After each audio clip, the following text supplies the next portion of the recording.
నమస్తే మేడం. మా అహింస మెడిటేషన్ ఛానల్కి మీరు ఈ స్టూడియోకి వచ్చినందుకు మీకు ధన్యవాదాలు.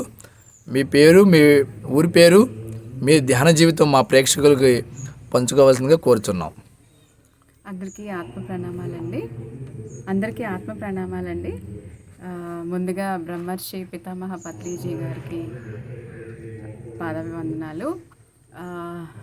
సో నేను అరుణ అండి, ఫ్రమ్ వైజాగ్. నా ధ్యాన జీవితం మన గురువు గారు వచ్చాకే నాకు చాలా చేంజెస్ వచ్చినాయి లైఫ్లో. అంతకుముందు నేను మాంసాహారిగా ఉండేదాన్ని, ధ్యానం చేసేదాన్ని కాదు. అండ్ నా ఆలోచన విధానం కూడా చాలా నెగిటివ్గా ఉండేది. అన్నీ కూడా ప్రతిదీ కూడా చెడుగానే ఆలోచించేదాన్ని, చెడుగానే అన్నీ చాలా ప్రతి విషయంలో కూడా అలానే ఉండేదండి. కానీ ఎప్పుడైతే మన పిరమిడ్ ధ్యానాన్ని నేర్చుకొని నేను ప్రాక్టీస్ చేస్తూ, అలాగే నాకు తెలిసిన అందరికీ కూడా చెప్తున్నాను. అండ్ నేను ఇప్పుడు శాకాహారిగా మారానండి ఆల్రెడీ. శాకాహారిగా మారిన తర్వాత మన ఆలోచన విధానం ఫస్ట్ మారిపోతుందండి. ఏంటంటే అంతవరకు మనం నెగిటివ్గా ఆలోచించే మన థాట్ కూడా ఆలోచించినా సరే కూడా రాదు. ఇంకా ఇన్ఫ్యాక్ట్ చెప్పాలంటే వెజిటేరియన్గా ఎప్పుడైతే మనం మారుతామో, అంటే పత్రి సార్ కూడా అంటుంటారు కదా, జనరల్గా మనకి ధ్యాని అవినా అవ్వకపోయినా పర్వాలేదు కానీ ముందు శాకాహారులు అవ్వండి అని. కానీ నేను ఒక్క రోజులోనే నేను శాకాహారిగా మారానండి. ఆ తర్వాత 41 రోజులు ధ్యానం చేశాను. ఇంకా అక్కడి నుంచి నా ధ్యాన జీవితం అనేది మొదలైందండి. ఈ 41 రోజుల్లో నేను చాలా అనుభవాలు పొందాను. కళల ద్వారా, ఏంజల్స్ నుంచి వచ్చే మెసేజెస్ ద్వారా, ఇవన్నీ కూడా. కోవిడ్ టైంలో కూడా నేను కోవిడ్ పేషెంట్స్కి వాళ్ళకి కూడా కౌన్సిలింగ్ చేసేసాను. అండ్ ఏంటంటే వాళ్ళందరూ కూడా చాలా సంతోషంగా ఫీల్ అయ్యేవారు నాతో మాట్లాడిన ప్రతిసారి కూడా. ఏంటంటే లైక్ మీరు అంత త్వరగా శాకాహారిగా ఎలా మారారు, ఎలా మీరు ఇది చేయగలిగారు, ఇన్ని సంవత్సరాల నుంచి ఉన్నది ఒక్క రోజులో ఎలా మారుతుందని చాలామంది చాలా క్వశ్చన్స్ వేసేవారు. కాకపోతే ఏంటంటే మనం ఆల్రెడీ ఎన్నో జన్మల నుంచి చేస్తూ వస్తాం. కానీ ఎప్పుడైతే ఒక మాస్టర్ వచ్చి, ఒక గురువు వచ్చి మనకి చెప్తారో, మనం వెంటనే ఏంటంటే ఆ స్టెప్ తీసుకోవడానికి రెడీగా, ఎప్పుడైనా శిష్యుడు రెడీగా ఉంటేనే కదండి గురువు వస్తారంటారు. సో ఆ విధంగా ఏంటంటే నా జీవితంలో మాత్రం నేను సిద్ధంగా ఉన్నాను కాబట్టే పత్రి సార్ వచ్చారు. నా జీవితంలోకి వచ్చిన దగ్గర నుంచి నా జీవితం చాలా అద్భుతంగా మారింది. అనుకున్న ప్రతి చిన్న విషయాలు కానీ ఏవైనా సరే జరగడం మొదలుపెట్టాయి. ఎప్పుడైతే మనం ప్రకృతికి కనెక్ట్ అయి ఉంటామో, యూనివర్స్కి కనెక్ట్ అయి ఉంటామో, గురువు చెప్పిన మార్గాల్ని వైపు అడుగులు వేస్తూ, అవి మనం పాటిస్తూ, వాటిని ఎక్స్పీరియన్స్ చేస్తూ, మన అనుభవాలు ఎప్పుడైతే పక్క వాళ్ళకి కూడా పంచుతూ ఉంటామో, ఆటోమేటిక్గా ఏంటంటే యూనివర్స్ మనల్ని ఇంకా చాలా జాగ్రత్తగా చూసుకుంటుందండి. అండ్ కమింగ్ టు పిరమిడ్ శక్తి అనేది నేను చాలా బాగా ఎక్స్పీరియన్స్ చేస్తానండి. మంచి కాస్మిక్ ఎనర్జీ అనేది మనకి చాలా బాగా మూడింతల శక్తి ఇస్తుంది. జనరల్గా మన మామూలుగా కూర్చునే ధ్యానంలో కన్నా పిరమిడ్ ధ్యానం అనేది చాలా ఎక్కువ శక్తిని ఇస్తుంది. అలాగే మన కర్మల్ని కూడా దగ్ధం చేసుకోవడానికి, మన కంప్లీట్ నర్వ్ సిస్టమ్స్ని క్లీన్ చేయడానికి మన కాస్మిక్ ఎనర్జీ అనేది చాలా ఉపయోగపడుతుంది. సో అంతకుముందు నాకు ఒక యాక్సిడెంట్ కూడా అయింది ధ్యానంలోకి రాకముందు.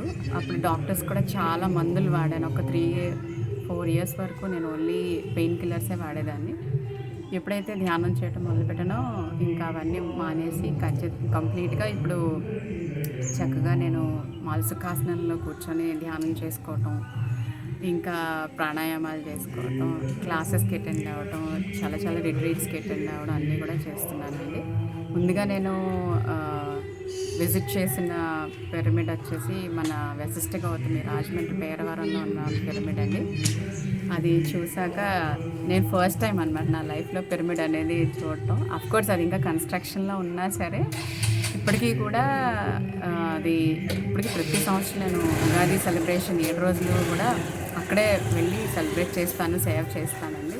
అక్కడ ఏ సేవ ఇస్తే అక్కడ ఆ సేవ అనేది చేస్తాను.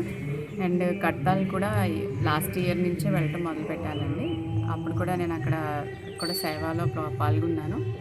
అలాగే మన బెంగళూరు పిరమిడ్ వ్యాలీ ఇప్పటివరకు 3 సార్లు వెళ్ళానండి.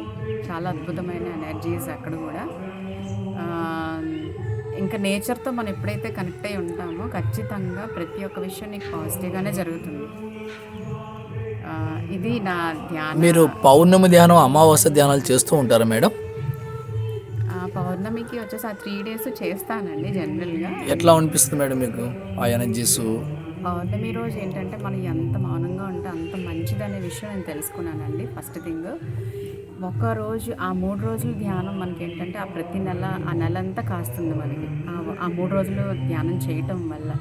అండ్ ఇంకోటి ఏంటంటే ఆటోమేటిక్గా మనకి మాటలు కానీ వేరే వాళ్ళతో సంభాషించడం ఏదైనా సరే తగ్గించుకుంటే మనకి చాలా మంచిదండి. మనం ప్రశాంతంగా ఉన్నప్పుడే మనం పక్క వాళ్ళకి కూడా ఆ ప్రశాంతతను ఇవ్వగలుగుతాం. అది నేను తెలుసుకున్నానండి. మీరు మౌనం ఎప్పుడైనా ఉన్నారా మేడం? మౌనంలో మౌనం కూడా నేను స్టార్ట్ చేశాను సార్. అయితే ఏంటంటే ఎప్పుడు కూడా ఒక హాఫ్ డే, ఫుల్ డే అట్లా స్లోగా ఇంక్రీజ్ చేస్తున్నాను. కానీ ఇప్పుడు ఏంటంటే రీసెంట్గా సార్ కొన్ని వీడియోస్ చూశాక అట్లీస్ట్ 15 రోజులకు ఒక్కసారైనా మౌనం పాటించాలి. At the same time fasting, ఉపవాసం కూడా చాలా మంచిదండి. మౌనం అనేది ఎలాగ మన సోల్కి ఇంపార్టెంటో బాడీకి కూడా మనం ఉపవాసం అనేది ఇవ్వాలి. అదే గాంధీజీ వారానికి ఒక రోజు ఫాస్టింగ్, వారానికి ఒక రోజు మౌనం ఉండేవాళ్ళని చెప్పారు కదా మేడం. సో అదే కాన్సెప్ట్లో నేను కూడా ఏంటంటే అవి కూడా పాటిస్తే ఇంకా మన ఆత్మ ఎదుగుదలకి ఉపయోగపడతాయి అనేది నా నమ్మకం సార్. మీరు శాకాహార ర్యాలీలకు వెళ్ళడం ఏమైనా జరిగిందా మేడం ఈ 10 yearsలో?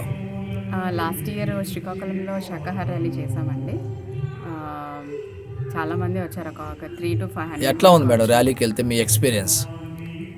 చాలా బాగుంటుందండి. ఎందుకంటే మూగజీవులు వచ్చి వాటి బాధని మనం అర్థం చేసుకొని మనం కూడా శాకాహారిగా అయిన తర్వాత మనం వాటికి సపోర్ట్ చేస్తూ వాటి పడుతున్న బాధని మనం నలుగురికి ఎక్స్ప్లెయిన్ చేస్తూ వాళ్ళని కూడా మారండి అని చెప్పడానికి ఒక మంచి అవకాశాన్ని నేను ఫీల్ అవుతున్నాను sir. At the same time ఏంటంటే మనం ఇలాంటి ర్యాలీస్ వాటిలో పాల్గొనడం ద్వారా మన కర్మలు కూడా ఎన్నో పోతాయండి బయటికి.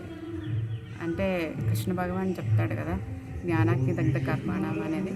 సో అది ఖచ్చితంగా ప్రతి ఒక్కరి జీవితంలోనే అవుతుందండి మనం ఎప్పుడైతే ఆ జ్ఞానాన్ని మనం తీసుకుంటామో. ఇక 10% మీ ఎక్స్పీరియన్స్ మేడం ఏమైనా ఉన్నాయా? నిజంగా నేను అదృష్టవంతురాలని అనుకుంటున్నానండి. ఎందుకంటే సార్ని కలిసిన 2 సంవత్సరాల్లో నేను 4 సార్లు సార్ని పర్సనల్గా మీట్ అయ్యే అవకాశం వచ్చింది. ఆయనకి ఫస్ట్ టైం నేను షేక్ హ్యాండ్ ఇచ్చినప్పుడే నాకు నా బాడీలో ఎనర్జీస్ మారడం కానీ, నా లైఫ్ చేంజింగ్ కానీ, ప్రతి ఒక్క చిన్న విషయంలో కూడా చాలా చేంజెస్ వచ్చాయి. సార్తో ఈ 4 సార్లు కూడా నేను కలిసినప్పుడు ఎప్పుడు కూడా ఆయనతో ఉన్నప్పుడు ఉన్న ఎనర్జీస్ అనేవి చాలా డిఫరెంట్గా ఉంటుందండి. మీరు ఎప్పుడు కూడా అంటే మన చుట్టూ ఒక ఫ్రేగ్రెన్స్ ఎలా ఉంటుందో ఆయనతో ఉన్నప్పుడు అంత మంచి అనుభూతి చెందుతాం మనం బేసిక్గా. సో ఒక గురువు వచ్చి మనకి షేక్ హ్యాండ్ ఇచ్చిన, మన ప్రేమతో కౌగిలించుకున్న, అక్కడే చాలా కర్మలు దగ్ధమైపోయాయి అనేది నా నమ్మకం సార్.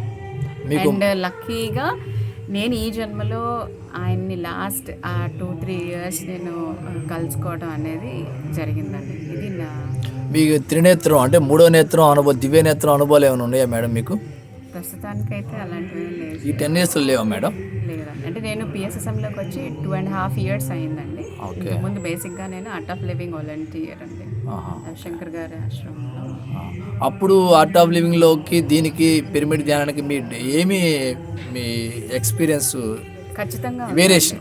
ఖచ్చితంగా ఉందండి. నేను మొదటి నుంచి చెప్తున్నట్టు సార్ వచ్చాకే నాలో ట్రాన్స్ఫర్మేషన్ మొదలైంది. ఎందుకంటే సార్ అందరికీ ఇచ్చిన గిఫ్ట్ ఏంటంటే ఫ్రీడమ్ అండి, స్వేచ్ఛ అనేది ఎప్పుడైతే ఒక గురువు ఒక మాస్టర్కి ఇస్తారో అప్పుడే మనం అన్ని విషయాల్లోని కూలంకషంగా నేర్చుకునే అవకాశం వస్తుందండి. బుక్స్ చదవటం కానీ, స్వాధ్యాయం కానీ, సజ్జన సాంగత్యం కానీ, ఇవన్నీ కూడా అంత ఫ్రీడమ్ అనేది ఏ సొసైటీలోనే లేదండి. ఆర్ట్ ఆఫ్ లివింగ్లో లేదా మేడం ఈ ఫ్రీడమ్? ఆర్ట్ ఆఫ్ లివింగ్లో లేదా అని కాదండి, ఏదైనా సరే నేను అక్కడ చూడలేదు. బ్రహ్మకుమారిస్లో నేను చూడలేదు. ఇంకా చాలా నాకు తెలిసిన కొన్ని స్పిరిచువల్ ఆర్గనైజేషన్స్లో లేవు. కాకపోతే ఏంటంటే అందరినీ యాక్సెప్ట్ చేయాలి, మనం ముందుకెళ్ళాలి అనేది నేను నేర్చుకుంటున్నాను అంతే. సో అక్కడికి ఇక్కడికి ఉన్న మేజర్ డిఫరెన్స్ ఏంటంటే స్వేచ్ఛ అనేది. అది పత్రిసారి ఇచ్చిన మనకి ఒక బ్రహ్మాస్త్రం అనుకోవచ్చు. ఎవరి ఆత్మను వాళ్ళే ఉద్ధరించుకోమని భగవద్గీతలో ఉంది కదా మేడం. మీ ఆత్మని మీరు ఉద్ధరించుకునే ఆ దారిలో ఉన్నారా, ఉద్ధరించేసుకున్నారా? ఉద్ధరించుకునే దారిలోనే ఉన్నాను సార్. అదే బుద్ధుడు భగవాన్ కూడా ఎవరి జ్యోతిని వాళ్ళే వెలిగించుకోమన్నాడు కదా. అవునండి. రమణ మహర్షి కూడా నువ్వెవరో నువ్వు తెలుసుకోమన్నారు కదా. అవును సార్. అదే 3 పదాలు వేరైనా అర్థం ఒకటే కదా. ఒకటే అండి. మీకు దాని అంతరార్థం ఏంటి? హూ యామ్ ఐ అనేది ఏంటంటే, నేను at the time of 10th క్లాస్లో ఉన్నప్పుడే నాకు ఈ క్వశ్చన్ చాలా చాలా చాలా డీప్గా రోజు వచ్చేదండి. హూ యామ్ ఐ, నేను ఒక ఆబ్జెక్ట్నా, నేను ఒక ఏంటంటే చెట్టునా, ఒక మనిషినా, ఒక పశువునా, ఏంటా అనేది అసలు నేను ఎవరు అనే క్వశ్చన్ అయితే మాత్రం నేను 17 ఏళ్ళు ఉన్నప్పుడే నేను ఆ క్వశ్చన్ నన్ను ఈ జర్నీ వరకు నేను వచ్చానంటే because of only that question అండి. ఆ క్వశ్చన్ ఆ రోజు నాకు రాకపోయి ఉండింటే నేను ఇంత ఉత్తమమైన మార్గంలో ఉండేదని కాదు. మీ ఫ్యామిలీ అందరూ మెడిటేటర్లే మేడం? మా ఫ్యామిలీ అందరూ కాదండి. మా ఫ్యామిలీలో నేను ఒక్కరిదాన్ని వెజిటేరియన్, నేను ఒక్కరిదాన్ని మెడిటేటర్. మరి అందరికీ చెప్తున్నారా ధ్యానం గురించి, శాకాహారం గురించి? మరి చేస్తున్నారా? వింటున్నారు అసలు? వాళ్ళు వింటున్నారో లేదా అనేది పక్కన పెడితే మనం చెప్పాల్సిన బాధ్యత మనకు ఉంటుందండి. వాళ్ళ ఆత్మ ఎదుగుదల వచ్చినప్పుడు ఖచ్చితంగా వాళ్ళకి కూడా మారుతారు. ఎందుకంటే సార్ అన్నట్టు, పత్రి గారు అన్నట్టు ఆ విత్తనం అనేది వేయాల్సిన డ్యూటీ మనకు ఉంది సార్. ఆ మొలకెత్తే టైం వచ్చినప్పుడు ఖచ్చితంగా మొలకె. మీ స్కూల్కి, కాలేజీకి వెళ్ళి ఏమన్నా పిల్లలకి మెడిటేషన్ నేర్పించారా మేడం? ఇంకా లేదు సార్. ఇప్పుడు ప్రెసెంట్ ఆ ప్రపోజల్స్లో ఉన్నాను. స్కూల్స్కి అప్రోచ్ అయ్యాను, ఇలా మెడిటేషన్ నేర్పిద్దామని అనుకుంటున్నానండి. ఓకే. ఇంకా మీ ఆధ్యాత్మిక జీవితం, మీ ఎక్స్పీరియన్స్ ఏమైనా, మా అనుభవాలు ఏమైనా మా ప్రేక్షకులకి పంచుకోండి మేడం. ఆధ్యాత్మిక అనుభవాలు, మీ మిరాకిల్స్, మీ లైఫ్లో ఏమన్నా అద్భుతాలు కానీ అంటారు కదా, నేను ధ్యానం చేసి నీ అద్భుతాలు జరిగిన లైఫ్లో టర్నింగ్ పాయింట్. అద్భుతం అంటే ఏదో పెద్ద మ్యాజికే జరగాల్సిన అవసరం లేదు. మనం టైంకి ఏదైనా ఇప్పుడు తినాలి అంటే, మీకు నచ్చింది మీ ఇంటి ముందు వచ్చి ఆగింది అని అంటే అది అద్భుతమేనండి. ఎందుకంటే అది యూనివర్స్ ద్వారా నీకు ఇవ్వబడుతుంది, నేచర్ ద్వారా. సో అది కూడా అద్భుతమే. అలాంటివి చిన్న చిన్న ఎగ్జాంపుల్స్ నాకు చాలా జరిగాయి. అంటే ఫర్ ఎగ్జాంపుల్, మనం ఎక్కాల్సిన ట్రైను ఎక్కడ ఉందో తెలియదు ఫర్ ఎగ్జాంపుల్, కానీ మనం గాబరాగా స్టేషన్కి వెళ్తాం, కానీ ఎదురుగా మనకు ఆ ట్రైను, ఆ కంపార్ట్మెంట్, ఆ సీట్ నెంబర్ ఎదురుగా వచ్చి ఉన్నాయనుకోండి, అది కూడా మిరాకిలే కదండి. సో అలాంటి చిన్న చిన్నవి కూడా ప్రతిదీ కూడా అద్భుతంగానే నేను ఫీల్ అవుతానండి పర్సనల్గా. ఎందుకంటే నాకు కారు ఉంటేనో ఇల్లు ఉంటేనో అని కాదండి. నువ్వు ఈరోజు లెగిస్తున్నావు, నిద్రపోయాక లెగిస్తున్నావు అని అంటేనే అదొక అద్భుతం సార్. నువ్వు ఈరోజు ఏదో చేయాల్సింది ఉందని. సో ఇవన్నీ అద్భుతాలని అనుకోవచ్చు. ఇక్కడ ప్రకృతి వాల్యూలో మనం ఉన్నాం కదా మేడం. ఇక్కడ ప్రకృతి వాల్యూకి ఎన్నిసార్లు వచ్చారు మేడం ఇక్కడ మీరు? ఇది నేను 3rd టైం సార్ రావటం. కాకపోతే ఈ ఇయర్ నేను లాస్ట్ డే వచ్చాను, మా కజిన్ కూడా తీసుకొని. ఆమె కొత్త అండి ధ్యానానికి. కాకపోతే చూపిస్తే, ఎప్పుడైనా మనం చెప్పడం కన్నా చూపిస్తే అవతల వ్యక్తిలో ఏంటంటారు ఆ చేంజెస్ అనేవి త్వరగా వస్తాయనే నమ్మకంతోనే తను తీసుకొచ్చాను సార్. అలా నాకు తెలిసిన ప్రతి ఒక్క వ్యక్తికి నేను ధ్యానం అనేది, దాని ఇంపార్టెన్స్ ఏంటి, చేయటం వల్ల వచ్చే లాభాలు ఏంటి, మన హెల్త్ మెయిన్ ఎంత బాగుంటుంది, మన ఆలోచన విధానం, మన తినే భోజనం, ఇవన్నీ కూడా చేంజెస్ వస్తాయనే విషయం ఎప్పుడు చెప్తాను. అదే అయ్యప్పలు కాడ 41 రోజులు శాకాహారం తింటూనే కదా వాళ్ళు నిజంగా శాకాహారం ఎంత గొప్పదో భవానీలు మాలేసుకుని ప్రపంచాన్ని నిరూపిస్తున్నారు. అంటే శాకాహారం అంత గొప్పది. అవును సార్, శాస్త్రంలో ఉన్నది కదా మేడం. అవునండి. అండ్ మన శరీరం కూడా, నిర్మాణం కూడా ఓన్లీ శాకాహారానికి మాత్రమే తయారైంది. అవును, నేచర్. అవునండి. బిఫోర్ మెడిటేషన్ మీరు హాస్పిటల్కి వెళ్ళేవాళ్ళ? ఆఫ్టర్ మెడిటేషన్ హాస్పిటల్, మెడిసిన్ అవన్నీ తీసుకునేవాళ్ళు కదా మేడం? అంటే వెళ్ళేదాన్ని ఏదైనా మేజర్ అట్లా అయితే కనుక. ఇప్పుడు ఏంటంటే ఏదైనా సరే నేను ధ్యానంతోనే తగ్గించుకుంటాను అనే ధ్యానంలోనే ఉన్నాను కాబట్టి నేను మ్యాక్సిమం ధ్యానమే చేసుకుంటానండి. అది జ్వరమైనా, జలుబైనా, ఇంకేదైనా బాడీ పెయిన్స్ కానీ ఏమైనా సరే ధ్యానం ద్వారానే ఖచ్చితంగా తగ్గించుకుంటాను. ఎందుకంటే మన ఇన్ని సంవత్సరాల్లో నేను చూసిన ఎగ్జాంపుల్స్ కానీ, వీడియోస్ కానీ, వీళ్ళందరూ కూడా ఎక్స్పీరియన్సెస్ అయ్యే కదా సార్ చెప్పారు. అవును. సో ధ్యానంలో అంత శక్తి ఉందని వాళ్ళు నిరూపించాక మనం కూడా అది దాన్ని యూటిలైజ్ చేసుకోవాలి కదా. దేహం దేవాలయం అంటారు కదా, జీవుడు దేవుడు అంటారు కదా, మీరేమన్నా దాన్ని ఎక్స్పీరియన్స్ పొందారా? దేహం దేవాలయం, జీవుడు దేవుడు.